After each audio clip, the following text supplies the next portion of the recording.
Tidak diperkenankan mengobrol kepada sesama manusia, kalau tanpa seizinnya. Sekiranya akan ada yang mempersoalkan, memperbincangkan masalah ini.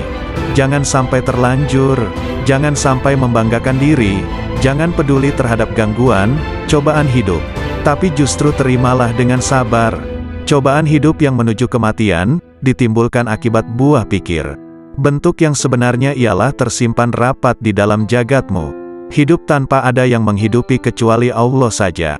Tiada antara lamanya tentang adanya itu. Bukankah sudah berada di tubuh? Sungguh, bersama lainnya selalu ada dengan kau. Tak mungkin terpisahkan, kemudian tidak pernah memberitahukan dari mana asalnya dulu. Yang menyatu dalam gerak perputaran bawana.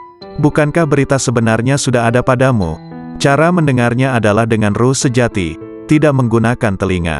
Cara melatihnya, juga tanpa dengan mata. Adapun telinganya, matanya yang diberikan oleh Allah. Ada padamu itu, secara batinnya ada pada sukma itu sendiri. Memang demikianlah penerapannya. Ibarat seperti batang pohon yang dibakar, pasti ada asap apinya, menyatu dengan batang pohonnya. Ibarat air dengan alunnya, seperti minyak dengan susu, tubuhnya dikuasai gerak dan kata hati. Demikian pun dengan Hyang Sukma, sekiranya kita mengetahui wajah hamba Tuhan dan sukma yang kita kehendaki ada, diberitahu akan tempatnya seperti wayang ragamu itu. Karena datanglah segala gerak wayang, sedangkan panggungnya jagat. Bentuk wayang adalah sebagai bentuk badan atau raga. Bergerak bila digerakkan, segala-galanya tanpa kelihatan jelas, perbuatan dengan ucapan. Yang berhak menentukan semuanya, tidak tampak wajahnya. Kehendak justru tanpa wujud dalam bentuknya. Karena sudah ada pada dirimu. Permisalan yang jelas ketika berhias. Yang berkaca itu Hyang Sukma. Adapun bayangan dalam kaca itu ialah dia yang bernama manusia sesungguhnya, terbentuk di dalam kaca. Lebih besar lagi pengetahuan tentang kematian ini dibandingkan dengan kesirnaan jagat raya, karena lebih lembut seperti lembutnya air. Bukankah lebih lembut kematian manusia ini? Artinya lembut kesirnaan manusia, artinya lebih dari, karena menentukan segalanya. Sekali lagi artinya lembut ialah sangat kecilnya. Dapat mengenai yang kasar dan yang kecil. Mencakup semua yang merangkak, melata tiada bedanya, benar-benar serba lebih. Lebih pula dalam menerima perintah dan tidak boleh mengandalkan pada ajaran dan pengetahuan. Karena itu bersungguh-sungguhlah menguasainya. Pahamilah liku-liku seolah tingkah kehidupan manusia. Ajaran itu sebagai ibarat benih sedangkan yang diajari ibarat lahan. Misal kacang dan kedelai, yang disebar di atas batu. Kalau batunya tanpa tanah pada saat kehujanan dan kepanasan, pasti tidak akan tumbuh. Tapi bila kau bijaksana, melihatmu musnahkanlah pada matamu. Jadikanlah penglihatanmu sukma dan rasa.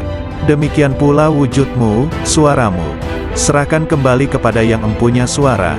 Justru kau hanya mengakui saja sebagai pemiliknya.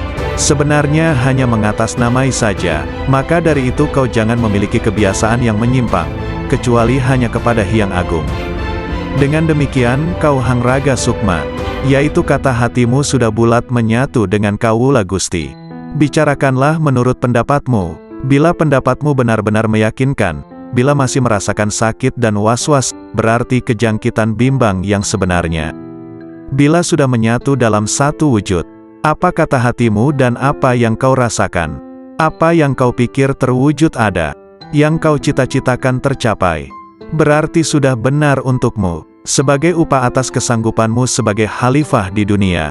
Bila sudah memahami dan menguasai amalan dan ilmu ini, hendaknya semakin cermat dan teliti atas berbagai masalah. Masalah itu satu tempat dengan pengaruhnya. Sebagai ibaratnya sekejap pun tak boleh lupa. Lahiriah kau landasilah dengan pengetahuan 4 hal. Semuanya tanggapilah secara sama. Sedangkan kelimanya adalah dapat tersimpan dengan baik, berguna di mana saja. Artinya mati di dalam hidup, atau sama dengan hidup di dalam mati. Ialah hidup abadi, yang mati itu nafsunya, lahiriah badan yang menjalani mati. Tertimpa pada jasad yang sebenarnya. Kenyataannya satu wujud, raga sukma, sukma muksa. Jelasnya mengalami kematian. Syekh Malaya, terimalah hal ini sebagai ajaranku dengan senang hatimu. Anugerah berupa wahyu akan datang kepadamu. Seperti bulan yang diterangi cahaya temaram. Bukankah turunnya wahyu meninggalkan kotoran? Bersih bening, hilang kotorannya. Kemudian Kanjeng Nabi Khidir berkata dengan lembut dan di hadapan Allah Ta'ala. Karena itulah kolbu kaum arifin merupakan perbendaharaan Allah Ta'ala di muka bumi. Di dalam kolbu itu ada titipan rahasianya, kelembutan hikmahnya, kelembutan cintanya, cahaya-cahaya ilmunya dan amanah kemarifatannya. Wacana kaum arifin senantiasa muncul dari musyahadah kalbunya, aksentuasi dari pengetahuan rahasia, dan penjelasan mengenai amalia batin, berupa penjelasan mengenai pemisahan perkara dengan wusyul, penjelasan faktor-faktor yang mengganggu hubungan dengan Allah Ta'ala, dan faktor-faktor yang mendorong menuju Allah Ta'ala. Faktor pendorong pada kepentingan makhluk, selain Allah, adalah dunia, nafsu dan makhluk itu sendiri. Sedangkan faktor yang mendorong kita menuju Allah Ta'ala adalah akal, yakin, dan marifat. Sebagaimana disebutkan dalam hadis, siapa yang mengenal dirinya maka ia mengenal Tuhannya, yakni siapa yang mengenal apa yang mesti dilakukan untuk dirinya, ia mengenal apa yang harus dilaksanakan untuk Tuhannya. Ungkapan para arifin berkisar pada 5 arah. 1. Bihi, bersama Allah. 2. Lahu, bagi Allah. 3. Minhu, dari Allah. 4. Ilaihi, menuju Allah. 5. Alaihi, bersandar pada Allah. Dalam ucapan mereka tidak ada kata seperti aku, sesungguhnya diriku, kami, bagiku dan denganku. Karena kata-kata mereka bersifat manunggal, fardaniyah.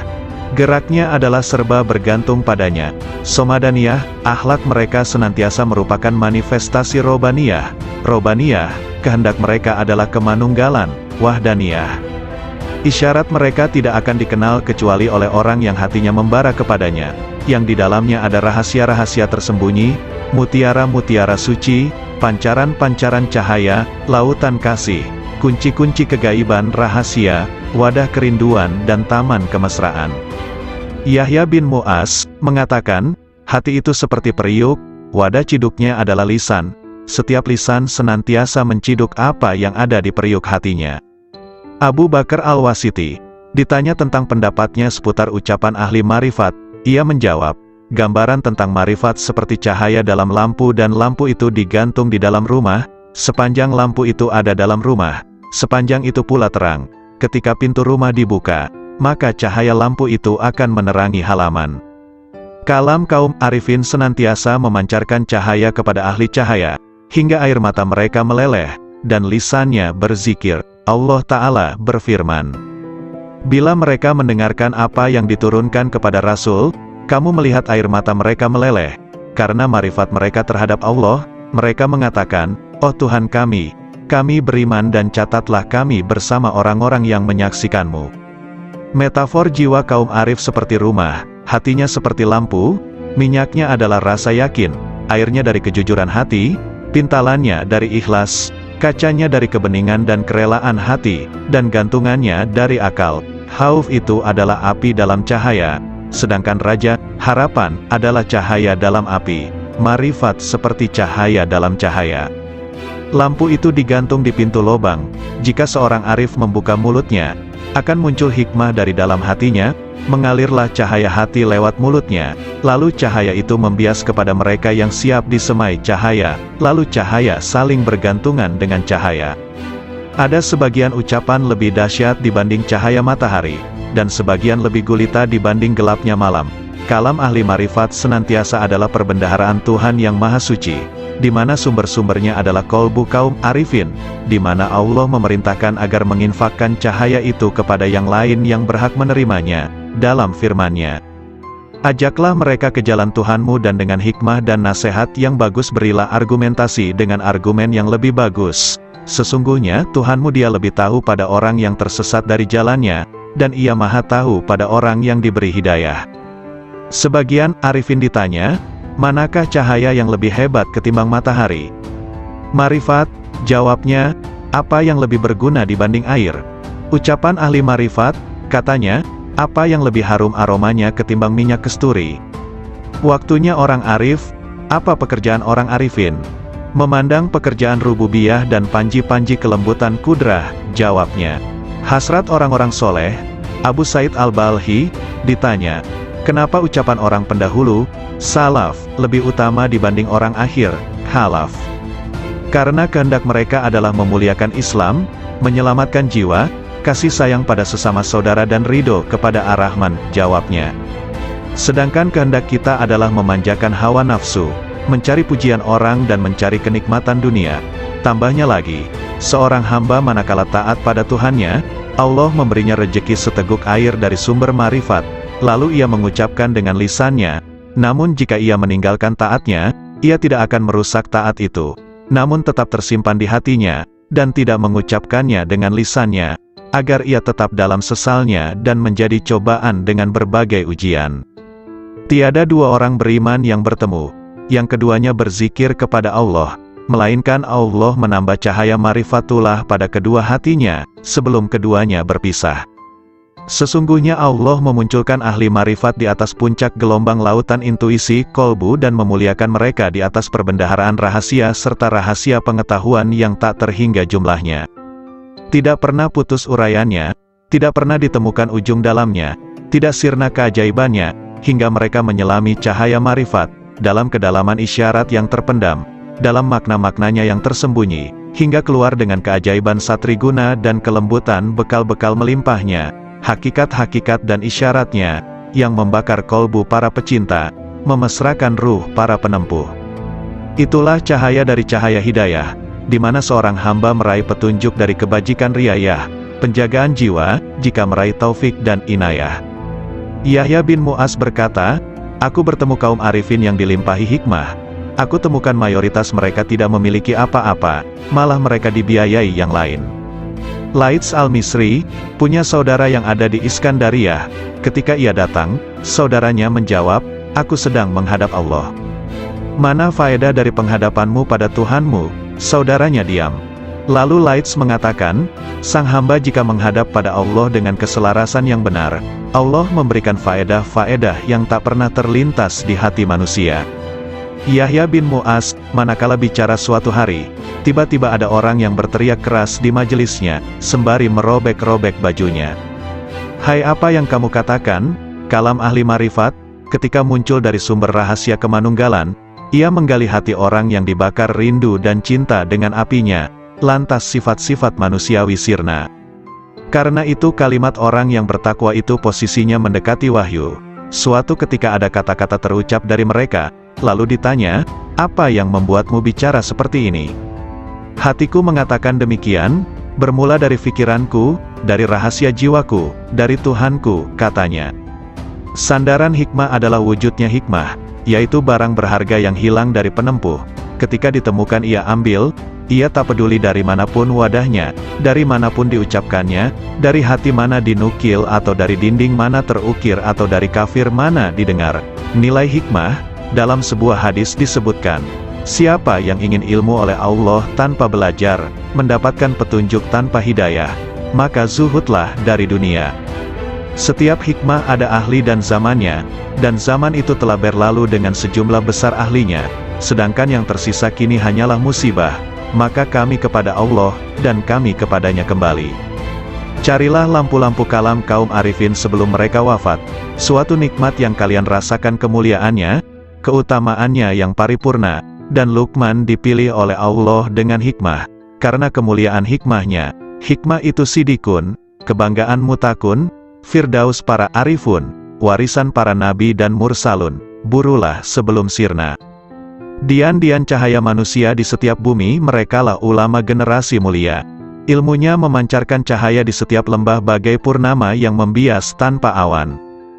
Jalan istiqomah diriwayatkan oleh Ummu Habibah. Ia berkata, bahwa Rasulullah Shallallahu Alaihi Wasallam bersabda, tak seorang pun hamba yang muslim, sholat lillahi ta'ala setiap hari 12 rakaat, sholat sunnah, bukan sholat fardu, kecuali Allah membangunkan rumah di dalam surga. Hadis riwayat Muslim, Abu Dawud, Tirmidzi dan Nasai. Hadis ini memotivasi untuk menegakkan ibadah-ibadah sunnah, karena ibadah sunnah salah satu bentuk takarub kepada Allah Ta'ala, sekaligus menjadi bekal kaum arifun dalam menempuh jalan menuju kepada Allah Subhanahu wa Ta'ala, sekaligus menjadi perilaku kaum yang mengkhususkan, menyendiri, jiwanya di sisi Allah Subhanahu wa Ta'ala. Anak-anak sekalian, ketahuilah siapa yang hakikat batinnya menyendiri bersama Allah secara total, dan rahasia sirnya benar-benar manunggal, akan terbuka seluruh tirai, segala bukti menjadi nyata, ketika musyahadah pada cahaya al-haq Allah Subhanahu wa Ta'ala. Di sanalah Allah menuangkan minuman dengan gelas cintanya, hingga ia mabuk dari lainnya, segalanya menjadi riang nan ringan, segala diamnya adalah zikir, nafasnya adalah tasbih, kalamnya adalah penyucian, dan tidurnya adalah solat, doa. Sang hamba senantiasa menaiki kendaraan marifat, hingga bertemu yang dimarifati. Bila sudah bertemu, ia abadi selamanya bersamanya, tidak berpaling ke lainnya. Kolbu itu ibarat istana, dan marifat adalah rajanya, akal adalah menterinya yang punya departemen dan instrumen, lisan sebagai penerjemah, sedangkan rahasia batinnya dari Khazanah Ar-Rahman, masing-masing konsisten dengan posisinya, sedangkan arah seluruhnya adalah istiqomahnya sir bersama Allah Subhanahu wa Ta'ala. Bila sir istiqomah, maka marifat menjadi istiqomah, lalu akal menjadi lurus. Bila akal konsisten, kolbu akan konsisten. Bila kolbu konsisten, jiwa akan konsisten. Bila nafsu konsisten, dalam pengendalian, perilaku batin akan konsisten. Sir dicahayai oleh sifat jamal dan jalalnya. Akal dicahayai oleh cahaya kesadaran dan renungan pelajaran. Kolbu dicahayai oleh cahaya rasa takut dan cinta disertai kontemplasi fikiran. Nafsu dicahayai dengan cahaya olah jiwa dan pengekangan. Sir adalah lautan dari samudera anugerah pemberiannya, dan gelombangnya tak terhingga, tiada henti pula. Jika sir konsisten bersama Allah Subhanahu wa Ta'ala, maka senantiasa akan abadi dalam musyahadah, dan sirna dari penglihatan pada istiqomahnya. Perlu diketahui bahwa jalan istiqomah, konsistensi, itu laksana tenda agung dari jalan akhirat, dan berjalan di tepinya lebih sulit dibanding jalan di tepian akhirat. Alam rahasia bisa menjadi tipu daya, karena Allah Subhanahu wa Ta'ala tidak suka pada hati hamba yang masih ada cinta pada yang lain selain Dia. Mereka tidak ingin sesuatu dari Allah kecuali Allah. Dalam sebagian kitabnya Allah Ta'ala berfirman, bila yang kesibukan jiwa hambaku lebih kepadaku dibanding yang lain, maka kujadikan nikmat dan hasrat ada dalam mencintaiku, dan aku singkapkan hijab antara diriku dengan dirinya. Ada seseorang sedang masuk dalam tempat Syekh Sari As-Sakati, lantas lelaki itu bertanya, manakah yang bisa mendekatkan pada Allah Ta'ala, hingga sang hamba bisa mendekat kepadanya? Maka As-Sari menangis, lalu berkata, orang seperti Anda ini masih bertanya seperti itu. Yang paling utama cara mendekatkan hamba kepada Allah Subhanahu wa Ta'ala, hendaknya Allah Subhanahu wa Ta'ala muncul di hatimu, dan Anda tidak mau sama sekali pada dunia dan akhirat, kecuali hanya padanya. Ibrahim bin Adham mengatakan, puncak dari hasrat dan citaku dalam hubunganku dengan Allah Ta'ala adalah, hendaknya Dia menjadikan diriku condong terus kepadanya, hingga aku tak memandang apapun selain Dia, dan aku tidak sibuk dengan siapapun selain sibuk dengannya. Aku tak peduli Dia jadikan diriku jadi debu, atau hilang sama sekali. Nabi Ibrahim pernah ditanya, dengan cara apa Anda dapatkan keakraban dengan Allah Ta'ala? Dengan memutuskan diriku hanya kepada Tuhanku, dan pilihanku kepadanya dibanding lainnya, serta aku tidak pernah makan kecuali bersama tamuku. Rabia Al-Basriyah mengatakan, oh Tuhanku, hasratku di dunia dan di akhirat nanti hanya mengingatmu, dan hasratku di akhirat dari akhirat hanya memandangmu, maka lakukanlah antara keduanya sekehendakmu. Abu Yazid Al-Bistami menegaskan, rahasia batinku naik menuju Allah Subhanahu wa Ta'ala, lalu terbang dengan sayap marifat dengan cahaya kecerdasan di cakrawala wahdaniyah, kemahatunggalannya. Tiba-tiba nafsu menghadapku dan berkata, kemana kau pergi? Akulah nafsumu dan engkau harus bersamaku. Namun rahasia batinku, sir, sama sekali tidak menoleh padanya. Kemudian makhluk-makhluk lain menghadap sirku, mereka bertanya, kemana kau pergi? Kami adalah teman dan tempat curhatmu, engkau harus bersama kami, demi solidaritas padamu. Sirku sama sekali tidak menoleh. Lantas surga dengan segenap isinya menghadap sirku. Mereka bertanya, kemana engkau pergi? Engkau itu bagiku dan engkau harus di sini denganku. maka sirku sama sekali tidak berpaling, lalu anugerah dan pemberian menghadapku, begitu juga karomah-karomah, hingga melewati kerajaannya, sampai pada kemah Fardaniyah, ketunggalannya, lantas melampaui universalitas dan keakuan, hingga sirku sampai di hadapan Allah Subhanahu wa Ta'ala. Dialah yang kucari. Allah Subhanahu wa Ta'ala berfirman kepada Nabi Musa, "Wahai Musa, sesungguhnya orang yang menjumpaiku pasti tidak akan kembali dariku, dan tidak akan kembali kecuali dari jalan lurusku."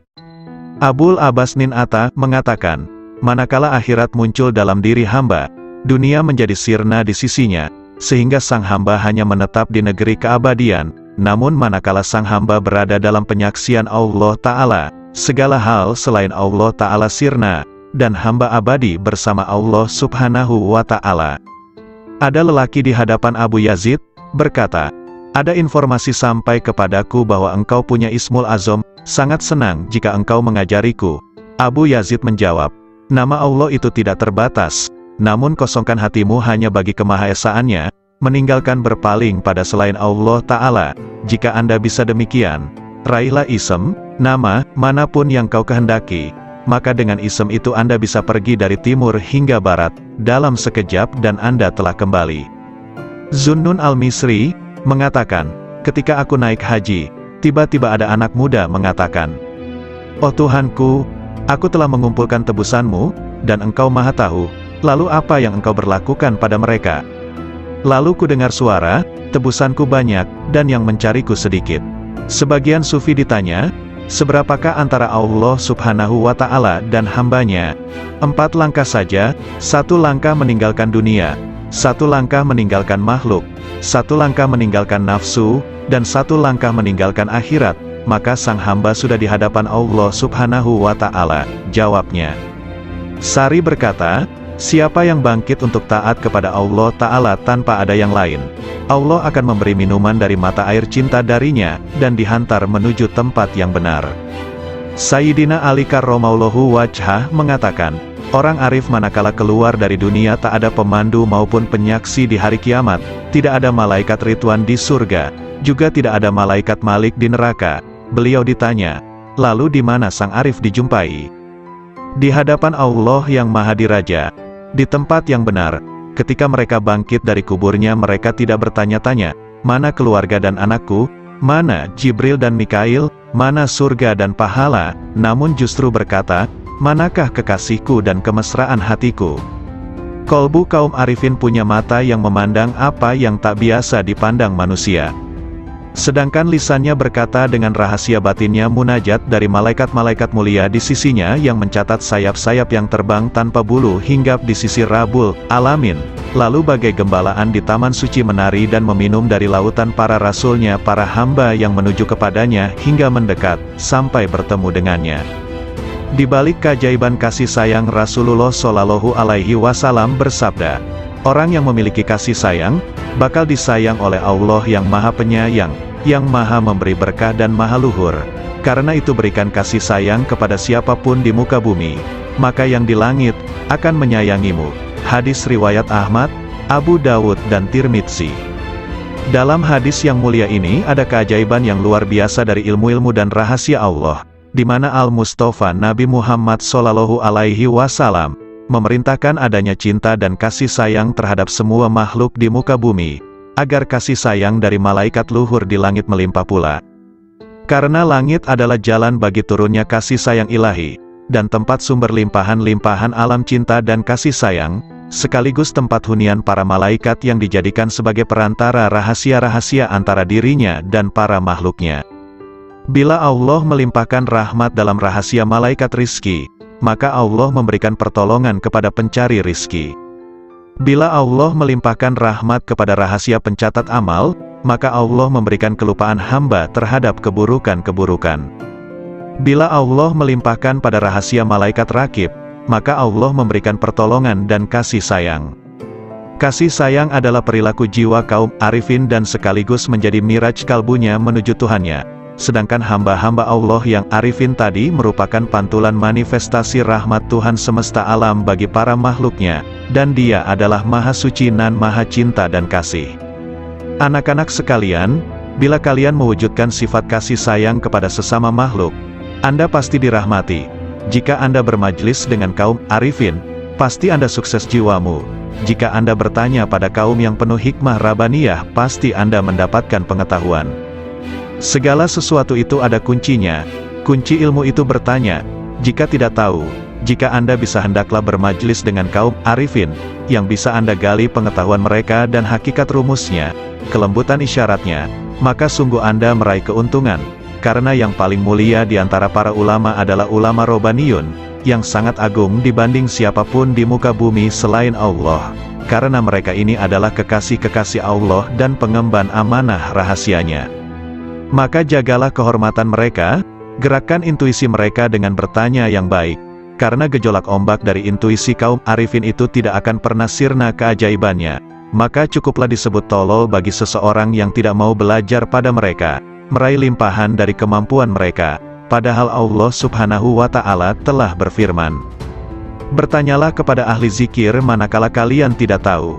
Nabi Shallallahu Alaihi Wasallam juga bersabda, "Bermajlislah dengan orang-orang yang berjiwa besar dan bertanyalah kepada para ulama dan bergaulah dengan para ahli hikmah ilahiyah." Dan Nabi Musa, "Wahai Musa, sesungguhnya orang yang menjumpaiku pasti tidak akan kembali dariku, dan tidak akan kembali kecuali dari jalan lurusku." Abul Abbas Nin Atta mengatakan, manakala akhirat muncul dalam diri hamba, dunia menjadi sirna di sisinya, sehingga sang hamba hanya menetap di negeri keabadian. Namun manakala sang hamba berada dalam penyaksian Allah Ta'ala, segala hal selain Allah Ta'ala sirna, dan hamba abadi bersama Allah Subhanahu wa Ta'ala. Ada lelaki di hadapan Abu Yazid, berkata, "Ada informasi sampai kepadaku bahwa engkau punya Ismul Azam, sangat senang jika engkau mengajariku." Abu Yazid menjawab, "Nama Allah itu tidak terbatas, namun kosongkan hatimu hanya bagi kemahaesaannya, meninggalkan berpaling pada selain Allah Ta'ala. Jika Anda bisa demikian, raihlah isem, nama, manapun yang kau kehendaki, maka dengan isem itu Anda bisa pergi dari timur hingga barat, dalam sekejap dan Anda telah kembali." Zunnun al-Misri mengatakan, "Ketika aku naik haji, tiba-tiba ada anak muda mengatakan, 'Oh Tuhanku, aku telah mengumpulkan tebusanmu, dan engkau maha tahu, lalu apa yang engkau berlakukan pada mereka?' Lalu ku dengar suara, 'Tebusanku banyak, dan yang mencariku sedikit.'" Sebagian sufi ditanya, "Seberapakah antara Allah Subhanahu wa Ta'ala dan hambanya?" 4 langkah saja, 1 langkah meninggalkan dunia, 1 langkah meninggalkan makhluk, 1 langkah meninggalkan nafsu, dan 1 langkah meninggalkan akhirat, maka sang hamba sudah di hadapan Allah Subhanahu wa Ta'ala. Jawabnya, Sari berkata, "Siapa yang bangkit untuk taat kepada Allah Ta'ala tanpa ada yang lain, Allah akan memberi minuman dari mata air cinta darinya, dan dihantar menuju tempat yang benar." Sayyidina Ali karramallahu wajhah mengatakan, orang arif manakala keluar dari dunia tak ada pemandu maupun penyaksi di hari kiamat, tidak ada malaikat Ridwan di surga, juga tidak ada malaikat Malik di neraka. Beliau ditanya, "Lalu di mana sang arif dijumpai?" Di hadapan Allah yang Maha Diraja, di tempat yang benar. Ketika mereka bangkit dari kuburnya, mereka tidak bertanya-tanya, "Mana keluarga dan anakku? Mana Jibril dan Mikail? Mana surga dan pahala?" Namun justru berkata, "Manakah kekasihku dan kemesraan hatiku?" Kolbu kaum arifin punya mata yang memandang apa yang tak biasa dipandang manusia. Sedangkan lisannya berkata dengan rahasia batinnya munajat dari malaikat-malaikat mulia di sisinya yang mencatat sayap-sayap yang terbang tanpa bulu hinggap di sisi Rabbul Alamin. Lalu bagai gembalaan di taman suci menari dan meminum dari lautan para rasulnya, para hamba yang menuju kepadanya hingga mendekat, sampai bertemu dengannya. Di balik keajaiban kasih sayang, Rasulullah Shallallahu Alaihi Wasallam bersabda, orang yang memiliki kasih sayang, bakal disayang oleh Allah yang Maha Penyayang, yang Maha Memberi berkah dan Maha Luhur. Karena itu berikan kasih sayang kepada siapapun di muka bumi, maka yang di langit akan menyayangimu. Hadis riwayat Ahmad, Abu Dawud dan Tirmidzi. Dalam hadis yang mulia ini ada keajaiban yang luar biasa dari ilmu-ilmu dan rahasia Allah, di mana Al-Mustafa Nabi Muhammad Shallallahu Alaihi Wasallam memerintahkan adanya cinta dan kasih sayang terhadap semua makhluk di muka bumi, agar kasih sayang dari malaikat luhur di langit melimpah pula. Karena langit adalah jalan bagi turunnya kasih sayang ilahi, dan tempat sumber limpahan-limpahan alam cinta dan kasih sayang, sekaligus tempat hunian para malaikat yang dijadikan sebagai perantara rahasia-rahasia antara dirinya dan para makhluknya. Bila Allah melimpahkan rahmat dalam rahasia malaikat rizki, maka Allah memberikan pertolongan kepada pencari rizki. Bila Allah melimpahkan rahmat kepada rahasia pencatat amal, maka Allah memberikan kelupaan hamba terhadap keburukan-keburukan. Bila Allah melimpahkan pada rahasia malaikat rakib, maka Allah memberikan pertolongan dan kasih sayang. Kasih sayang adalah perilaku jiwa kaum arifin dan sekaligus menjadi miraj kalbunya menuju Tuhannya. Sedangkan hamba-hamba Allah yang arifin tadi merupakan pantulan manifestasi rahmat Tuhan semesta alam bagi para makhluknya, dan Dia adalah Maha Suci nan Maha Cinta dan Kasih. Anak-anak sekalian, bila kalian mewujudkan sifat kasih sayang kepada sesama makhluk, Anda pasti dirahmati. Jika Anda bermajlis dengan kaum arifin, pasti Anda sukses jiwamu. Jika Anda bertanya pada kaum yang penuh hikmah Rabbaniyah, pasti Anda mendapatkan pengetahuan. Segala sesuatu itu ada kuncinya. Kunci ilmu itu bertanya. Jika tidak tahu, jika Anda bisa hendaklah bermajlis dengan kaum arifin, yang bisa Anda gali pengetahuan mereka dan hakikat rumusnya, kelembutan isyaratnya, maka sungguh Anda meraih keuntungan. Karena yang paling mulia di antara para ulama adalah ulama Robbaniyun, yang sangat agung dibanding siapapun di muka bumi selain Allah. Karena mereka ini adalah kekasih-kekasih Allah dan pengemban amanah rahasianya. Maka jagalah kehormatan mereka, gerakkan intuisi mereka dengan bertanya yang baik. Karena gejolak ombak dari intuisi kaum arifin itu tidak akan pernah sirna keajaibannya. Maka cukuplah disebut tolol bagi seseorang yang tidak mau belajar pada mereka, meraih limpahan dari kemampuan mereka, padahal Allah subhanahu wa ta'ala telah berfirman. Bertanyalah kepada ahli zikir manakala kalian tidak tahu. Nabi Shallallahu Alaihi Wasallam juga bersabda, bermajlislah dengan orang-orang yang berjiwa besar dan bertanyalah kepada para ulama dan bergaulah dengan para ahli hikmah ilahiyah. Adab pencari ilmu. Zunnun al-Misri berkata, ada seorang tokoh di Maroko diceritakan sifat-sifatnya padaku, hingga akhirnya aku menempuh perjalanan ke sana. Selama 40 hari aku diam di sana, namun aku tidak mendapatkan pengetahuan apa-apa. Saya tahu tokoh itu sangat sibuk dengan Tuhannya, padahal aku pun juga tidak pernah sedikit pun mengurangi rasa hormatku. Suatu hari ia melihatku. Dari mana seorang pengembara ini? Tanyanya. Aku ceritakan perjalananku dan sebagian kondisi jiwaku. Apa yang membuat Anda kemari? Saya ingin menggali ilmu Anda, kataku. Takwalah kepada Allah dan pasrahlah kepadanya, karena Dia adalah yang maha memelihara nan maha terpuji, katanya kemudian diam begitu lama. Mohon ditambah lagi bagiku, semoga Allah merahmatimu. Saya ini orang yang sangat asing, dan datang dari negeri yang jauh. Aku ingin bertanya banyak hal yang bergolak di batinku. Anda ini pelajar, seorang ulama atau peneliti? Tanyanya padaku. Saya ini pelajar yang sangat butuh pengetahuan. Nah, Anda sebaiknya tetap di posisi Anda sebagai pelajar. Jagalah adab dan jangan melampaui batas. Sebab jika Anda melampaui batas adab tadi malah rusak manfaatnya. Para cendekiawan itu dari kalangan para ulama. Sedangkan para arifun itu dari kaum sufi yang menempuh jalan kebenaran dan menempuh segala jerih payah kesusahan. Mereka pergi dengan kebajikan dunia akhirat. Semoga Allah memberikan rahmat padamu. Kapankah seorang hamba sampai pada tahap yang Anda ungkapkan sifatnya itu? Tanyaku lagi. Jika ia telah keluarkan hatinya dari sebab akibat duniawi. Kapan seorang hamba bisa demikian? Jika ia telah keluar dari merasa bisa berdaya dan berupaya. Apakah pangkal akhir seorang arif itu? Jika semuanya seperti tiada ketika semuanya ada. Kapan sampai pada martabat sidikin? Jika sudah mengenal dirinya. Kapan mengenal dirinya? Jika telah tenggelam di lautan anugerah, dan keluar dari tempat keegoannya dan berpijak pada langkah keluhuran. Kapan sampai pada sifat-sifat itu? Bila ia duduk di kapal ketunggalan. Apa kapal ketunggalan itu? Menegakkan ubudiyah yang benar. Lalu kebenaran ubudiyah itu yang bagaimana? Beramal hanya bagi Allah Ta'ala, dan ridho terhadap ketentuan Allah. Kalau begitu berilah aku wasiat kepadamu, agar terus bersama Allah.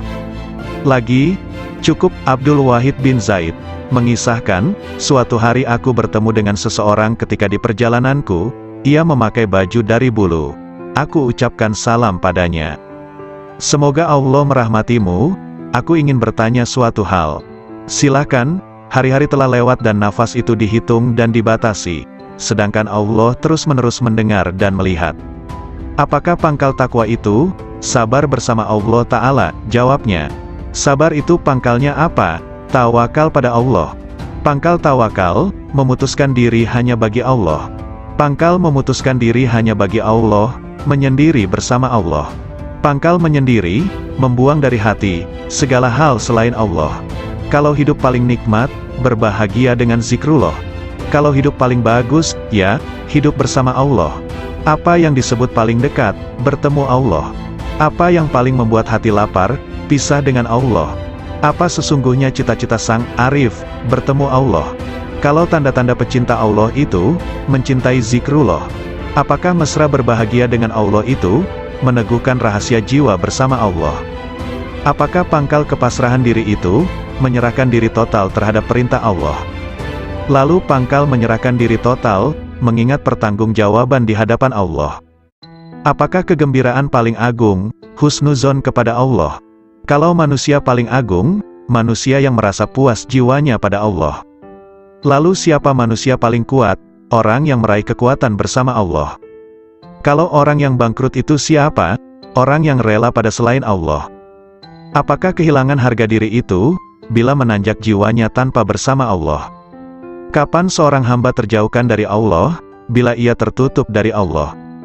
Kapan seseorang itu tertutup dari Allah, bila di hatinya masih ada hasrat selain Allah? Siapakah orang yang alpa itu? Siapapun yang menghabiskan umurnya tanpa disertai ketaatan pada Allah. Apakah zuhud di dunia itu, meninggalkan segala hal yang menyibukkan hatinya dari Allah? Siapakah orang yang menghadap Allah? Ya, siapapun yang menghadap pada Allah. Lalu siapa yang lari dari Allah? Siapapun yang lari dari Allah. Apakah kolbun salim itu? Kolbu yang di dalamnya tidak ada lagi selain Allah. Tolong beritahu aku, dari mana Anda makan? Dari kekayaan Allah. Apa sih yang Anda sukai? Apapun yang ditentukan Allah padaku. Kalau begitu beri aku wasiat, lakukan taat kepada Allah dan ridolah kepada ketentuannya, bersenanglah dengan zikrullah, maka kalian akan jadi pilihan Allah. Orang yang mengenal Allah tidak akan maksiat. Suatu hari dalam perjalananku, kata Zunnun al-Misri, aku bertemu dengan orang tua, yang di wajahnya ada tanda sebagai kaum arifin. Semoga Allah merahmati Anda. Manakah jalan menuju Allah? Tanyaku padanya. Kalau Anda mengenalnya pasti Anda tahu jalan menuju padanya. Apakah seseorang bisa beribadah kepadanya tanpa mengenalnya? Apakah orang yang mengenalnya itu maksiat padanya? Jawabnya, bukankah Adam? Itu maksiat padanya dengan keparipurnaan marifatnya. Maka dia lupa, dan kami tidak menemukan baginya tekad. Sudahlah, kita jangan berdebat. Bukankah perbedaan ulama itu rahmat? Memang, kecuali dalam soal konsentrasi tauhid. Konsentrasi tauhid yang bagaimana? Menghilangkan pandangan selain Allah karena kemahatunggalannya. Apakah orang arif itu gembira? Apakah orang arif itu gelisah? Katanya balik bertanya. Bukankah orang yang mengenal Allah itu selalu gundah hatinya? Tidak, bahkan orang yang mengenal Allah kegundahan hatinya sirna. Apakah dunia bisa merubah hati orang arifin? Apakah akhirat bisa mengubah hatinya? Katanya lebih tajam. Bukankah orang arif itu sangat menghindari makhluk? Nauzubillah, sang arif tidak pernah gentar dengan makhluk. Hanya saja dia hatinya hijrah dan menyendiri bersama Allah. Apakah ada yang mengenal orang arif? Nah, apakah ada yang tidak mengenalnya? Jawabnya. Apakah sang arif bisa putus asa terhadap perkara selain Allah? Apakah ada orang arif yang masih memandang selain Allah, hingga ia harus putus asa? Apakah sang arif itu juga rindu pada Tuhannya? Apakah sang arif pernah kehilangan Allah, sampai ia harus rindu padanya? Apakah Ismul Azam itu? Hendaknya Anda katakan, Allah. Banyak sekali ucapan Anda tetapi tidak bisa membuat diriku bergetar oleh karisma ilahi, kataku. Karena Anda berkata dari dorongan dirimu, bukan dari dorongan ilahi. Nasihati diriku, sudah cukup banyak nasihat bagimu, yang penting Anda tahu bahwa Dia melihatmu. Lalu aku meninggalkan orang itu. Namun begitu bangkit aku bertanya lagi. Apa yang ingin kau perintahkan padaku? Cukuplah dirimu melihat dirimu dalam seluruh tingkah laku jiwamu. Yahya bin Mu'az, rahimahullah ta'ala, ditanya, apakah tanda hati yang benar itu? Hati yang istirahat dari kesusahan dunia. Jawabnya, kalau konsumsi hati, zikir yang hidup, tak pernah mati. Lalu kehendak yang benar itu seperti apa? Meninggalkan kebiasaan-kebiasaan manusiawi. Makna rindu, terus-menerus fokus pada yang di atas. Kapan perkara hamba Allah tuntas? Jika tenteram bersama Allah tanpa hasrat. Kalau tanda-tanda seorang penempuh, tandanya ia tidak sibuk, hatinya, dengan urusan makhluk. Lalu pangkal hidayah itu apa? Ketakwaan yang benar. Apa yang disebut dengan kenikmatan? Berserasi dengan Allah. Siapa yang disebut sebagai orang asing, siapapun yang cinta di hatinya, tidak mencari keuntungan. Kapan seorang hamba sampai pada wilayah Tuhannya? Bila hatinya lepas dari segala hal selain Allah Ta'ala. Apakah yang disebut dengan kebebasan agung itu? Penyerahan total kepada Sang Tuhan? Apakah amal paling utama? Zikir kepada Allah kapan dan di mana saja? Apa yang disebut dengan kebutuhan besar? Kebutuhan besar adalah melanggengkan bahagia bersama Allah. Apakah yang menjadi hijab kolbu? Merasa puas, selesai, dengan Tuhannya. Apakah hidup yang indah itu? Hidup bersama yang Maha Agung. Lalu hakikat berserasi dengan Allah, adalah berlangkah benar dan bersih. Siapakah para pecinta itu? Kaum arifin. Siapa yang disebut orang mulia? Siapapun yang meraih kemuliaan bersama yang Maha Mulia. Siapa yang disebut manusia utama? Siapapun yang bermesra bahagia dengan yang Maha Lembut. Siapa yang disebut orang alpa? Siapapun yang menyia-nyiakan usianya. Apakah yang disebut dunia? Segala hal yang membuat Anda lupa pada Allah. Memang benar, sumber kemarifatan adalah kolbu, karena firman Allah Ta'ala. Sesungguhnya syiar itu dari ketakwaan kolbu, sedangkan sumber musyahadah adalah kedalaman kolbu, karena firman-Nya. Kedalaman kolbu tak pernah dusta terhadap apa yang dilihatnya. Sumber cahaya adalah dada, karena firman-Nya, bukankah orang yang dilapangkan dadanya oleh Allah terhadap Islam, maka dialah yang mendapatkan cahaya dari Tuhannya. Dan segala cinta yang semakin bertambah, senantiasa menambah rasa cinta kita kepada Rasulullah Shallallahu Alaihi Wasallam, dan para wali-walinya. Derajat Arifin, riwayat dari Irman bin Hashin, bahwa sesungguhnya Rasulullah Shallallahu Alaihi Wasallam, bersabda, dari umatku bakal masuk surga 70.000 orang tanpa hisab. Mereka bertanya, siapakah mereka itu wahai Rasulullah? Rasulullah Shallallahu Alaihi Wasallam, bersabda, mereka itu adalah orang yang tidak pernah melakukan ruqyah, tidak pernah meramal, tidak pernah berbekam, dan mereka senantiasa tawakal kepada Allah. Hadis riwayat Muslim. Rasulullah Shallallahu Alaihi Wasallam memposisikan ramalan di urutan kedua, setelah berupaya untuk tidak berobat yang merupakan derajat murni sejati, yang tergolong ahli fana, dan mereka senantiasa dalam kehendak Allah Subhanahu wa Ta'ala. Semoga Allah melimpahkan rahmat kepada mereka. Namun betapa sedikit jumlah mereka dalam setiap periode, karena derajat mereka adalah mewujudkan hakikat tawakal kepada Allah Subhanahu wa Ta'ala, kepasrahan total yang meliputi seluruh instrumen sebab akibat dan kehendak. Merekalah kaum arifin billah yang sesungguhnya. Semoga Allah meridhoi mereka. Amboi, jika orang alim itu terbagi dua, satu golongan yang membuatku terbebas dari keraguan. 2. Satu golongan yang menggunting-gunting diriku dari gunting neraka, tak lebih dan tak kurang mereka itu, di mataku. Anak-anak sekalian, ketahuilah orang arif kepada Allah Subhanahu wa Ta'ala dengan marifat yang benar, senantiasa terhanguskan hasratnya di bawah keceriaan dalam wahdaniyahnya, dan tak ada keceriaan mulai dari arasy sampai muka bumi yang lebih besar ketimbang kegembiraan marifat kepada Allah Subhanahu wa Ta'ala. Surga seisinya itu dibanding sisi kegembiraan mereka kepada Allah Subhanahu wa Ta'ala, nilainya sangat kecil, lebih kecil dibanding atom, ketika mereka tahu bahwa marifat adalah kegembiraan paling agung dari segala kegembiraan manapun. Siapa yang bertemu Allah Subhanahu wa Ta'ala, maka mana yang tak bisa ditemukan, kesibukan apalagi yang akan dilakukan setelah bertemu dengannya? Bukankah melihat selain Allah itu tak lebih dari keliaran nafsu belaka, hasrat yang rendah, dan minimnya marifat kepada Allah Ta'ala? Adakah pakaian yang lebih baik dibanding baju Islam? Apakah ada mahkota yang lebih agung ketimbang mahkota marifat? Atau adakah hamparan yang lebih mulia ketimbang hamparan taat?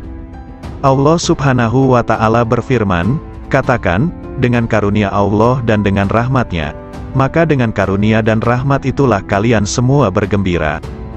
Dalam sebagian munajatnya Ibrahim bin Adham mengatakan, Ilahi, Engkau maha tahu surga dan seisinya, rasanya tak melintas padaku walau sesayap nyamuk setelah Engkau beri aku marifat kepadamu, dan kemesraanku kepadamu, dan Engkau telah membuatkan mencurah untuk tafakur atas keagunganmu, serta Engkau telah menjanjikan padaku untuk memandang wajahmu. Memang, sesungguhnya derajat terendah kaum arifin itu, manakala Allah memasukkannya ke dalam neraka yang diliputi azab, maka hatinya malah tambah cinta kepadanya, semakin mesra sukacita padanya, dan semakin rindu kepadanya. Ibnu Sirin berkata, jika aku harus memilih antara surga dan sholat 2 rakaat, aku memilih sholat 2 rakaat, karena dalam 2 rakaat ada ridhonya Allah Subhanahu wa Ta'ala, takarub kepadanya, sedang dalam surga yang ada kesenangan nafsu dan kesenangan manusia. Ketika Nabi Ibrahim dilemparkan ke dalam api, mereka mengatakan, bakarlah dia, dan mintalah pertolongan pada Tuhan kalian, kata mereka. Nabi Ibrahim menjawab, cukuplah bagiku Tuhanku dan dialah sebaik-baik tempat berserah diri, sebaik-baik Tuhan dan sebaik-baik penolong. Kemudian Allah Subhanahu wa Ta'ala berfirman, wahai api jadilah dirimu dingin sejuk dan menyelamatkan atas Ibrahim. Berserah diri diriwayatkan, ketika Allah Subhanahu wa Ta'ala berfirman kepada Nabi Ibrahim, wahai Ibrahim, engkaulah sahabat dekatku, dan aku sahabat dekatmu. Maka jangan berpaling dariku, yang menyebabkan putusnya hubungan kesahabatan antara diriku dan dirimu, karena orang yang benar-benar mengaku sahabat dekatku jika dibakar oleh api, hatinya sama sekali tidak bergeser dariku, karena menghormati kebesaranku. Allah Subhanahu wa Ta'ala juga menyebutkan dalam Al-Quran, ketika Tuhannya berkata kepada Ibrahim, Islamlah, Ibrahim menjawab, aku Islam kepada Tuhannya semesta alam. Allah Subhanahu wa Ta'ala mengetahui kepasrahan totalnya, Islam, sampai kemudian ia dilempar dalam api. Abu Abdullah bin Muqatil bermunajat, Ilahi, janganlah engkau masukkan diriku ke dalam neraka, karena api pun bisa menjadi dingin padaku karena cintaku kepadamu. Abu Ayyub As-Sikhtiyani berkata, neraka itu ditakuti bagi mereka yang lupa akan Tuhannya, lalu dikatakan pada mereka yang lupa itu, rasakan semua atas kelalaianmu dalam pertemuan harimu ini, dengan segenap balasan amalnya. Abu Hafs menegaskan, saya sangat khawatir atas marifat sebagian orang, yang sudah ditulis di jubah mereka, orang-orang merdekanya Allah setelah dikeluarkan dari neraka. Namun mereka memohon agar tanda tulisan itu dihapus dari mereka. Jika aku jadi mereka, aku sangat memohon agar tanda itu ditulis di seluruh anggota badanku, dan membuatku cukup bangga, akulah dari golongan orang yang dimerdekakan dari neraka. Menurutku, apa yang diraih ahli surga dalam syurganya adalah Rob Ta'ala, kedekatan padanya, dan memandangnya serta mendengarkan kalamnya. Ingat istri Fir'aun ketika bermunajat, Tuhanku, bangunkan rumah bagiku di sisimu dalam surga. Sebagaimana disebutkan, tetangga dulu, baru rumah. Ibrahim bin Adham mengatakan, aku sangat malu jika tujuan utamaku adalah makhluk, padahal Allah Subhanahu wa Ta'ala telah berfirman kepada sebagian para nabinya, siapa yang berkehendak pada kami, ia tak ingin selain diri kami. Sebagian Syekh Sufi mengatakan, aku pernah melihat seorang pemuda di Masjidil Haram sedang dalam kondisi menderita dan kelaparan. Saya sangat kasihan padanya. Aku punya 100 dinar dalam kantong. Lalu kudekati dia, hai sayang, ini buat kebutuhan-kebutuhanmu. Pemuda itu tidak menoleh sama sekali padaku, dan aku terus mendesaknya. Pemuda itu berkata, hai Syekh, dinar ini sesuatu yang tidak bisa aku jual dengan surga dan seisinya. Surga itu negeri keagungan, asal sumber keteguhan dan keabadian, bagaimana aku menjualnya dengan harga yang hina? Abu Musa Ad-Dailabi, pelayan Abu Yazid, semoga Allah merahmati keduanya, berkata, aku pernah mendengar seorang syekh di Bistam mengatakan, aku bermimpi, sepertinya Allah Subhanahu wa Ta'ala berfirman, kalian semua sedang mencari sesuatu dariku, selain Abu Yazid, sesungguhnya dia mencariku dan menghendakiku, dan aku pun menghendakinya. Abu Abdullah mengatakan, jadikan Allah itu sebagai majelis dan tempat kemesraan. Disiplinlah hikmah pada Tuhanmu, maka dunia akan datang kepadamu dalam keadaan merana, dan kau diburu akhirat, dan akhirat begitu rindu. Hai pemburu dunia, tinggalkan dunia, maka dunia memburumu. Lanjutnya, Abu Said Al-Haras mengatakan, suatu hari aku di tempat wukuf, lalu aku ingin memohon kepada Allah Subhanahu wa Ta'ala sesuatu kebutuhan. Lantas muncul bisikan lembut tanpa suara kepadaku, di hadapanmu Allah, kamu masih mencari selain Allah. Ada seseorang menulis surat kepada saudaranya, Amma badu, tamparlah muka para penghasrat dunia dengan dunianya, tamparlah pencari akhirat pada wajah pemburunya, bermesralah dengan Rabbul Alamin, wassalam. Abu Abdullah An-Nasaj mengatakan, janganlah menumpuk banyak surga bagi orang beriman, karena Allah akan memberikan kelayakan yang lebih banyak dibanding surga, yaitu marifat. Seseorang sholat jenazah dengan 5 kali takbir, ditanya kenapa sampai 5 kali, 4 takbiranku untuk si mayit, dan 1 untuk 2 rumah, dunia akhirat, katanya. Kisah terjadi ketika ayat Al-Quran dibacakan pada Abu Yazid, di antara kalian ada yang berharap dunia, dan di antara kalian ada yang berharap akhirat. Lalu Abu Yazid berkata, mana yang berharap kepada Tuhan? Amirul Mukminin Ali bin Abi Thalib berkata kepada Abu Bakar As-Siddiq, wahai Khalifah Rasulullah Shallallahu Alaihi Wasallam, bagaimana Anda meraih posisi derajat ini hingga mendahului kami? Abu Bakar Siddiq menjawab, dengan 5 perkara. Pertama, aku dapatkan manusia 2 kelompok, pemburu dunia dan pemburu akhirat, sedangkan aku pemburu Tuhan. Kedua, sejak aku masuk Islam, aku tak pernah kenyang dengan makanan dunia. Ketiga, aku tak pernah segar minum minuman dunia. Keempat, jika muncul di hadapanku 2 pilihan amaliyah, amal dunia dan amal akhirat, aku pasti memilih amal akhirat. Kelima, aku berguru, bersahabat, pada Nabi Shallallahu Alaihi Wasallam, dan aku senantiasa bersahabat yang sebaik-baiknya. Sungguh mengherankan, riwayat dari Umar bin Khattab, aku mendengar Rasulullah mengatakan, sesungguhnya amal-amal itu bergantung dengan niat-niatnya, dan sesungguhnya setiap orang tergantung apa yang diniatkan. Maka siapa yang hijrahnya kepada Allah dan Rasul-Nya, maka hijrahnya kepada Allah dan Rasul-Nya. Dan barang siapa yang hijrahnya kepada dunia akan mendapatkan dunia, atau kepada perempuan, akan mengawininya, maka hijrahnya tergantung apa yang diorientasikannya. Hadis riwayat Bukhari, Muslim dan Nasai dan yang lain. Hati kaum arifin senantiasa menuju Rabbul Alamin. Raihlah tujuan perjalanan akhir tanpa hambatan, hanya menuju dan bagi Allah, janganlah kelain Allah. Setiap apa yang kau harapkan teguh dengan hijrah kepada Allah. Riwayat Anas bin Malik berkata, bahwa di bawah dinding di mana Allah Subhanahu wa Ta'ala memberi kabar melalui firman-Nya, dan di bawahnya ada perbendaharaan bagi keduanya, adalah lembaran dari emas, dan emas itu ada tulisan di dalamnya, Bismillahirrohmanirrohim. Aku heran kepada orang yang meyakini kematian, bagaimana ia bisa gembira. Aku heran pada orang yang meyakini takdir, bagaimana ia susah. Aku heran kepada orang yang meyakini adanya neraka, bagaimana ia bisa tertawa. Aku heran dengan orang yang meyakini sirnanya dunia dan penghuninya akan terbalik, bagaimana ia merasa tenteram di dunia. La ilaha illallah Muhammadur Rasulullah. Wahab rahimahullah mengatakan, suatu ketika aku berjalan menuju wilayah Romawi, tiba-tiba ku dengar suara di balik bukit sedang bergema. Oh Tuhanku, aku heran pada orang yang mengenalmu, bagaimana dia malah senang dengan bencimu demi kerelaan pada selain dirimu. Oh Tuhanku, aku heran kepada orang mengenalmu, bagaimana ia masih berharap kepada selain dikau. Lalu aku mencari suara itu. Ternyata di sana ada orang tua yang sedang bersujud, bermunajat. Maha suci Engkau, sungguh mengherankan bagi makhluk, bagaimana mereka ini berharap padamu suatu gantimu. Maha suci Engkau, sungguh mengherankan bagaimana mereka sibuk berbakti kepada selain Engkau. Maha suci Engkau, sangat mengherankan makhluk, bagaimana mereka rindu selain dirimu. Maha suci Engkau, bagaimana mereka menikmati sesuatu selain dirimu, dan sesuatu selainmu. Lalu aku lewat, dan aku tak menghiraukan apa yang aku lihat. Abu Yazid berkata, aku heran kepada ahli surga, bagaimana mereka menikmatinya tanpa Allah, atau bagaimana mereka bisa bersukaria tanpanya.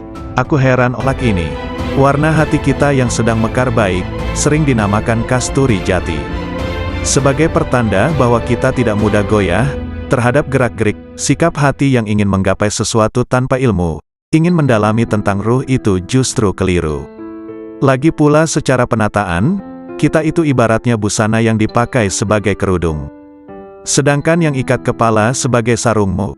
Kemudian terlibat ingatan ketika dulu. Ibarat mendalami mati ketika berada di dalam rongga ragaku. Tampak oleh Sunan Kalijaga cahaya, yang warnanya merah dan kuning itu, sebagai hambatan yang menghadang agar gagal usaha atau ikhtiar atau cita-citanya. Dan yang putih di tengah itulah yang sebenarnya harus diikuti. Kelimanya harus tetap diwaspadai. Kuasailah seketika, jangan sampai lupa. Bisa dipercaya sifatnya. Berkat kesediaanku berbuat sebagai penyekat. Untuk alat pembebas sifat berbangga diri. Yang selalu didambakan siang dan malam. Bukankah aku banyak sekali melekat atau mengetahui caranya pemuka agama yang ternyata salah dalam penafsiran. Dan penyampaian keterangannya, anggapannya sudah benar. Tak tahunya malah mematikan pengertian yang benar. Akibatnya terperosok dalam penerapannya. Ada pemuka agama yang ibaratnya menjadi murung. Ia hanya sekedar mencari tempat bertengger saja, yaitu pada batang kayu yang baik rimbun, lebat buahnya, kuat batangnya. Untuk kemuliaan hidup baru, ada orang yang berkedudukan, ada yang ikut orang kaya. Akhirnya dimasyarakatkan. Ibaratnya seperti sekedar memperoleh kemuliaan sepele. Jadinya tersesat-sesat. Ada pula yang justru memiliki jalan terpaksa. Demikian, artikel ini dimuat di Matops Blog. Assalamualaikum warahmatullahi wabarakatuh. Alhamdulillah, segala puji bagi Allah, Tuhan seru sekalian alam. Kali ini akan dibacakan nasihat atau wejangan Syekh Ahmad Ar-Rifai, pengasas Tarekat Rifaiyah. Nasihat ini diambil dari dailysufi.blogspot.com. Dengan dibacakan nasihat ini, semoga Allah melimpahkan ibrah dan hikmah, guna menggapai ridha ilahi. Musibah batin itu hijab.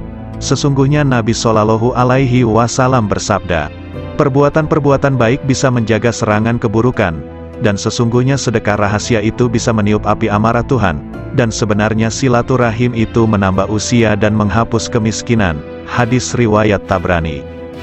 Dalam hadis yang mulia ini ada pelajaran akhlak mulia, di mana kaum arifin membumbung menuju Rabb-Nya, sebab asas dari marifat adalah makarimul akhlak, semulia-mulianya akhlak, sedangkan akhlak buruk adalah, nauzubillah, adalah wujud terhijabnya rahasia batin dari Allah Ta'ala. Anak-anakku sekalian, di antara musibah rahasia batin terbesar adalah terhijabnya kita dari Allah Subhanahu wa Ta'ala. Maka siapapun yang mendapatkan musibah seperti ini, pada dasarnya ia telah menggabungkan musibah-musibah lainnya. Sang pecinta itu senantiasa mabuk ilahi, sang pemabuk tak akan merasakan derita musibah ketika mabuk, baru di saat sadar merasakan deritanya. Musibah terhijab dari Allah Subhanahu wa Ta'ala tak bisa diganti atas kehilangannya selamanya, kecuali dengan menepiskan segala hal selain Allah Subhanahu wa Ta'ala. Dari rahasia batin kita, tak ada ancaman lebih serius di dalam Al-Quran dibanding ayat ini. Sekali-kali tidak, sesungguhnya mereka pada hari itu benar-benar terhalang dari melihat Tuhan mereka. Betapa banyak orang yang taat tetapi terhijab dari yang ditaati Allah Subhanahu wa Ta'ala. Betapa banyak orang yang dapat nikmat tapi terhijab dari sang pemberi nikmat. Betapa banyak orang yang tidur, diberi rizki kesadaran bangun ketika ia sedang tertidur. Betapa banyak orang yang sadar tertidur justru setelah ia bangun. Betapa banyak orang yang pendosa, justru diberi rizki kewalian dan meraih derajat abrar. Betapa banyak orang zuhud yang gugur dari wilayahnya, dan menempuh jalan pendosa. Hijab itu siksa jauh dari Allah Subhanahu wa Ta'ala. Betapa banyak ahli amal yang terhijab gara-gara melihat amalnya, jauh dari memandang anugerah Allah Subhanahu wa Ta'ala, hingga mata hatinya buta. Lalu ia terlempar jauh, sementara ia menduga dirinya telah sampai, wusyul, kepada Allah Subhanahu wa Ta'ala, dan tidak ada yang lebih mengerikan di mata orang arif dibanding hijab itu sendiri, walau sekejap mata, padahal siksa Allah Subhanahu wa Ta'ala terbesar pada hamba adalah hijab dan terjauhkan darinya.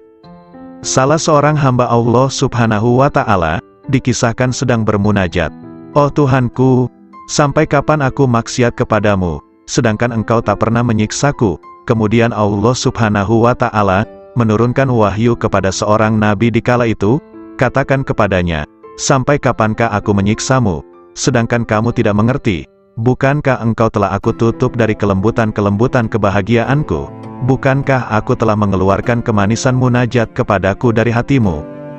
Abu Musa, pelayan Abu Yazid mengatakan, suatu hari Syekh Abu Yazid memasuki suatu kota, kemudian massa banyak datang berjubal mengikutinya. Ketika Abu Yazid melihat mereka dan berjubalnya mereka, beliau mengatakan, "Ya Allah, aku mohon perlindungan kepadamu dari terhijab padamu karena mereka, dan aku mohon perlindungan kepadamu dari hijabmu atas mereka, karena gara-gara aku." Semoga Allah merahmatinya. Betapa banyak kesadaran itu, dan betapa benarnya Abu Yazid dengan Tuhannya, betapa besarnya kasih sayang Abu Yazid pada sahabat-sahabatnya kaum muslimin. Ia menginginkan kebajikan dan pandangan yang benar bagi mereka, sebagaimana pada dirinya. Ingatlah, hai orang yang bergaul dengan massa, dan massa yang fanatik kepada Anda, hati-hati, betapa banyak ketukan-ketukan sandal di sekitar toko sirna dari kepalanya, betapa banyak hilang agamanya. Ya Allah selamatkan, ya Allah selamatkan. Manusia terbagi menjadi 4 golongan. 1. Ada orang yang hatinya memandang tajam, dengan pandangan cahaya yakin atas rahasia ciptaannya dan keparipurnaan kuasanya. 2. Ada orang yang akalnya tajam, memandang dengan cahaya kecerdasannya pada janji dan ancamannya. 3. Ada orang yang rahasia batinnya, sir, tajam, memandang setiap saat dengan cahaya marifat kepada Allah Subhanahu wa Ta'ala. 4. Ada orang yang dijadikan oleh Allah Subhanahu wa Ta'ala tertutup, tidak sama sekali bisa memandang, dan inilah yang disebut dalam ayat, "Dan siapa yang buta mata hatinya di dunia ini, maka di akhirat lebih buta dan lebih sesat jalannya." Ingatlah, orang kafir itu tertutup dari cahaya hidayah oleh kegelapan sesat. Ahli maksiat tertutup dari cahaya takwa oleh kegelapan alpa. Ahli ibadah tertutup dari cahaya taufik dan pertolongan Allah Ta'ala oleh kegelapan memandang ibadahnya. Bila Allah Subhanahu wa Ta'ala menghilangkan hijab-hijab ini, mereka akan memandang dengan mata cahaya menuju cahaya, maka pada saat itulah mereka terhijab dari segala hal selain Allah Subhanahu wa Ta'ala. Siapa yang memandang pada gerak dan perbuatannya ketika taat kepada Allah Ta'ala, pada saat yang sama ia telah terhijab dari sang empunya gerak dan perbuatan, dan ia jadi merugi besar. Siapa yang memandang sang empunya gerak dan tindakan, ia akan terhijab dari memandang gerak dan perbuatannya sendiri, sebab ketika ia melihat kelemahannya dalam mewujudkan tindakan dan menyempurnakannya, ia telah tenggelam dalam anugerahnya. Terkadang seseorang terhijab dari manisnya ibadah, melalui memandang ibadahnya. Terkadang seseorang terhijab dari kebenaran kehendak, karena memandang manisnya ekstase.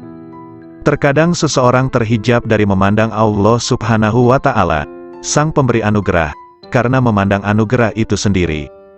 An-Nasaj mengatakan, siapa yang memandang dirinya dalam ibadahnya, berarti tidak bisa bersih dari ujub. Siapa yang memandang makhluk, ia tak akan bersih dari riya. Siapa yang memandang taatnya, tak akan bersih dari tipu daya. Siapa yang memandang pahala tak akan pernah bersih dari hijab. Siapa yang memandang Rabb Ta'ala, maka itulah berada dalam posisi yang benar di sisi Tuhan di Raja yang kuasa. Abu Bakar bin Abdullah mengatakan, siapa yang sibuk dengan nuansa hikmah dan rahasia-rahasianya, maka ia akan terhijab dari hakikatnya, dan aku tak pernah diperlihatkan maksiat yang lebih bahaya ketimbang melupakan Allah Subhanahu wa Ta'ala dan penggantungan hati pada selain Allah Subhanahu wa Ta'ala. Setiap hasrat dan zikir pada selain Allah Ta'ala adalah hijab antara dirimu dengan Allah Subhanahu wa Ta'ala. Dalam hadis disebutkan, betapa banyak kebajikan yang dilakukan seseorang yang tak ada keburukan baginya, justru lebih berbahaya padanya dibanding keburukan itu sendiri, dan betapa banyak keburukan yang dilakukan seseorang yang tak ada kebajikan padanya, justru lebih bermanfaat padanya dibanding kebajikan itu sendiri.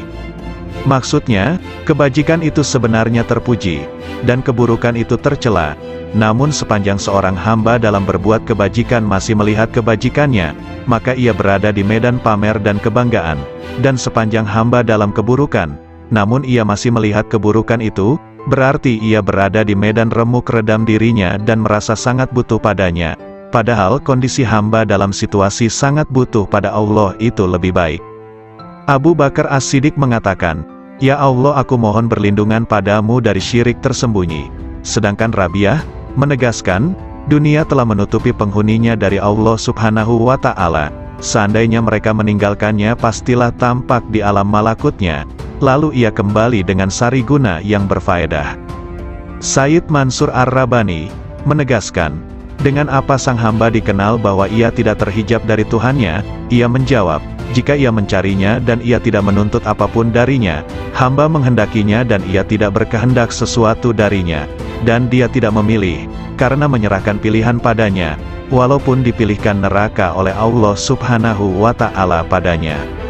Setiap orang yang di dalam hatinya tidak ada penetrasi karisma ilahi, tidak ada cahaya cinta padanya, tidak ada kemesraan kebersamaan dengannya, maka ia terhijab, tandasnya. Katanya pula, asteris cukuplah buatmu marifat itu, manakala engkau tahu bahwa Allah Subhanahu wa Ta'ala memandangmu, dan cukuplah ibadah itu, bila Allah Subhanahu wa Ta'ala itu tidak butuh padamu. Asteris cukuplah cinta itu bagimu, jika engkau tahu bahwa cintanya mendahului cintamu padanya. Asteris cukuplah zikir bagimu, bahwa zikirnya mendahului zikirmu. Asteris hati ketika dilanda karisma ilahi, segala hal berbau syahwat sirna. Asteris ketika hati di hamparan marifat, segala hal kealpaan sirna. Asteris hati ketika didudukkan pada tempat ketunggalan dengan tunggal bagi yang tunggal, itulah tempat duduk yang benar. Malunya kaum arifin. Rasulullah Shallallahu Alaihi Wasallam bersabda, malu itu sebagian dari iman, hadis riwayat Muslim. Malu yang biasanya terekspresi pada wajah manusia merupakan gambaran tentang malu yang ada dalam hati manusia, yaitu malu karena sesuatu dari Allah Ta'ala. Sehingga malu terekspresi dari malu wajah dan malu kolbu, merupakan bagian dari iman kepada Allah Ta'ala, di mana kaum arifin menjadikannya sebagai orientasi atas kelemahan dan cacat rahasia hatinya di hadapan Allah Ta'ala. Karena itulah kolbu kaum arifin merupakan perbendaharaan Allah Ta'ala di muka bumi. Di dalam kolbu itu ada titipan rahasianya, kelembutan hikmahnya, kelembutan cintanya, cahaya-cahaya ilmunya dan amanah kemarifatannya. Wacana kaum arifin senantiasa muncul dari musyahadah kalbunya, aksentuasi dari pengetahuan rahasia, dan penjelasan mengenai amalia batin, berupa penjelasan mengenai pemisahan perkara dengan wusyul, penjelasan faktor-faktor yang mengganggu hubungan dengan Allah Ta'ala, dan faktor-faktor yang mendorong menuju Allah Ta'ala. Faktor pendorong pada kepentingan makhluk, selain Allah, adalah dunia, nafsu dan makhluk itu sendiri. Sedangkan faktor yang mendorong kita menuju Allah Ta'ala adalah akal, yakin, dan marifat. Sebagaimana disebutkan dalam hadis, siapa yang mengenal dirinya maka ia mengenal Tuhannya, yakni siapa yang mengenal apa yang mesti dilakukan untuk dirinya, ia mengenal apa yang harus dilaksanakan untuk Tuhannya. Ungkapan para arifin berkisar pada 5 arah. 1. Bihi, bersama Allah. 2. Lahu, bagi Allah. 3. Minhu, dari Allah. 4. Ilaihi, menuju Allah. 5. Alaihi, bersandar pada Allah. Dalam ucapan mereka tidak ada kata seperti aku, sesungguhnya diriku, kami, bagiku dan denganku. Karena kata-kata mereka bersifat manunggal, fardaniyah. Geraknya adalah serba bergantung padanya. Somadaniyah, akhlak mereka senantiasa merupakan manifestasi robaniyah. Robaniyah, kehendak mereka adalah kemanunggalan, wahdaniyah. Isyarat mereka tidak akan dikenal kecuali oleh orang yang hatinya membara kepadanya, yang di dalamnya ada rahasia-rahasia tersembunyi, mutiara-mutiara suci, pancaran-pancaran cahaya, lautan kasih, kunci-kunci kegaiban rahasia, wadah kerinduan dan taman kemesraan. Yahya bin Mu'az mengatakan, hati itu seperti periuk, wadah ciduknya adalah lisan. Setiap lisan senantiasa menciduk apa yang ada di periuk hatinya. Abu Bakar Al-Wasiti, Ditanya tentang pendapatnya seputar ucapan ahli marifat, ia menjawab, gambaran tentang marifat seperti cahaya dalam lampu dan lampu itu digantung di dalam rumah, sepanjang lampu itu ada dalam rumah, sepanjang itu pula terang. Ketika pintu rumah dibuka, maka cahaya lampu itu akan menerangi halaman. Kalam kaum arifin senantiasa memancarkan cahaya kepada ahli cahaya, hingga air mata mereka meleleh, dan lisannya berzikir. Allah Ta'ala berfirman, bila mereka mendengarkan apa yang diturunkan kepada Rasul, kamu melihat air mata mereka meleleh, karena marifat mereka terhadap Allah, mereka mengatakan, oh Tuhan kami beriman dan catatlah kami bersama orang-orang yang menyaksikanmu. Metafor jiwa kaum arif seperti rumah, hatinya seperti lampu, minyaknya adalah rasa yakin, airnya dari kejujuran hati, pintalannya dari ikhlas, kacanya dari kebeningan dan kerelaan hati, dan gantungannya dari akal. Khauf itu adalah api dalam cahaya, sedangkan raja, harapan, adalah cahaya dalam api. Marifat seperti cahaya dalam cahaya. Lampu itu digantung di pintu lobang. Jika seorang arif membuka mulutnya, akan muncul hikmah dari dalam hatinya, mengalirlah cahaya hati lewat mulutnya, lalu cahaya itu membias kepada mereka yang siap disemai cahaya, lalu cahaya saling bergantungan dengan cahaya. Ada sebagian ucapan lebih dahsyat dibanding cahaya matahari, dan sebagian lebih gulita dibanding gelapnya malam. Kalam ahli marifat senantiasa adalah perbendaharaan Tuhan yang Maha Suci, di mana sumber-sumbernya adalah kolbu kaum arifin, di mana Allah memerintahkan agar menginfakkan cahaya itu kepada yang lain yang berhak menerimanya, dalam firman-Nya.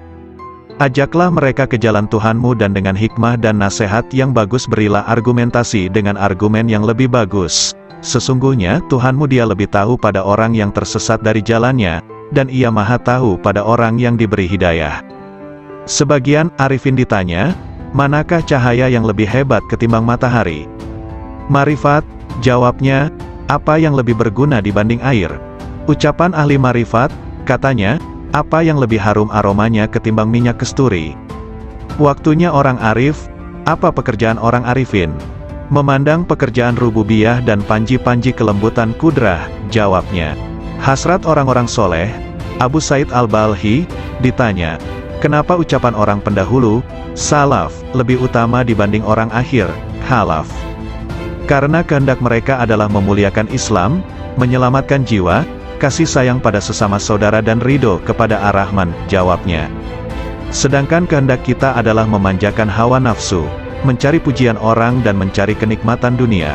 Tambahnya lagi, seorang hamba manakala taat pada Tuhannya, Allah memberinya rejeki seteguk air dari sumber marifat, lalu ia mengucapkan dengan lisannya, namun jika ia meninggalkan taatnya, ia tidak akan merusak taat itu, namun tetap tersimpan di hatinya, dan tidak mengucapkannya dengan lisannya, agar ia tetap dalam sesalnya dan menjadi cobaan dengan berbagai ujian. Tiada dua orang beriman yang bertemu, yang keduanya berzikir kepada Allah, melainkan Allah menambah cahaya marifatullah pada kedua hatinya, sebelum keduanya berpisah. Sesungguhnya Allah memunculkan ahli marifat di atas puncak gelombang lautan intuisi, kolbu dan memuliakan mereka di atas perbendaharaan rahasia serta rahasia pengetahuan yang tak terhingga jumlahnya. Tidak pernah putus uraiannya, tidak pernah ditemukan ujung dalamnya, tidak sirna keajaibannya, hingga mereka menyelami cahaya marifat, dalam kedalaman isyarat yang terpendam, dalam makna-maknanya yang tersembunyi, hingga keluar dengan keajaiban satriguna dan kelembutan bekal-bekal melimpahnya, hakikat-hakikat dan isyaratnya, yang membakar kolbu para pecinta, memesrakan ruh para penempuh. Itulah cahaya dari cahaya hidayah, di mana seorang hamba meraih petunjuk dari kebajikan riayah, penjagaan jiwa, jika meraih taufik dan inayah. Yahya bin Mu'az berkata, aku bertemu kaum arifin yang dilimpahi hikmah. Aku temukan mayoritas mereka tidak memiliki apa-apa, malah mereka dibiayai yang lain. Laits al-Misri, punya saudara yang ada di Iskandariyah. Ketika ia datang, saudaranya menjawab, aku sedang menghadap Allah. Mana faedah dari penghadapanmu pada Tuhanmu? Saudaranya diam. Lalu Laits mengatakan, sang hamba jika menghadap pada Allah dengan keselarasan yang benar, Allah memberikan faedah-faedah yang tak pernah terlintas di hati manusia. Yahya bin Mu'az, manakala bicara suatu hari, tiba-tiba ada orang yang berteriak keras di majelisnya, sembari merobek-robek bajunya. Hai, apa yang kamu katakan? Kalam ahli marifat. Ketika muncul dari sumber rahasia kemanunggalan, ia menggali hati orang yang dibakar rindu dan cinta dengan apinya, lantas sifat-sifat manusiawi sirna. Karena itu kalimat orang yang bertakwa itu posisinya mendekati wahyu. Suatu ketika ada kata-kata terucap dari mereka, lalu ditanya, apa yang membuatmu bicara seperti ini? Hatiku mengatakan demikian, bermula dari pikiranku, dari rahasia jiwaku, dari Tuhanku, katanya. Sandaran hikmah adalah wujudnya hikmah, yaitu barang berharga yang hilang dari penempuh. Ketika ditemukan ia ambil, hati lewat mulutnya, lalu cahaya itu membias kepada mereka yang siap disemai cahaya, lalu cahaya saling bergantungan dengan cahaya. Ada sebagian ucapan lebih dahsyat dibanding cahaya matahari, dan sebagian lebih gulita dibanding gelapnya malam. Kalam ahli marifat senantiasa adalah perbendaharaan Tuhan yang Maha Suci, di mana sumber-sumbernya adalah kolbu kaum arifin, di mana Allah memerintahkan agar menginfakkan cahaya itu kepada yang lain yang berhak menerimanya, dalam firman-Nya. Ajaklah mereka ke jalan Tuhanmu dan dengan hikmah dan nasihat yang bagus berilah argumentasi dengan argumen yang lebih bagus. Sesungguhnya Tuhanmu Dia lebih tahu pada orang yang tersesat dari jalannya, dan Ia Maha tahu pada orang yang diberi hidayah. Sebagian arifin ditanya, manakah cahaya yang lebih hebat ketimbang matahari? Marifat, jawabnya, apa yang lebih berguna dibanding air?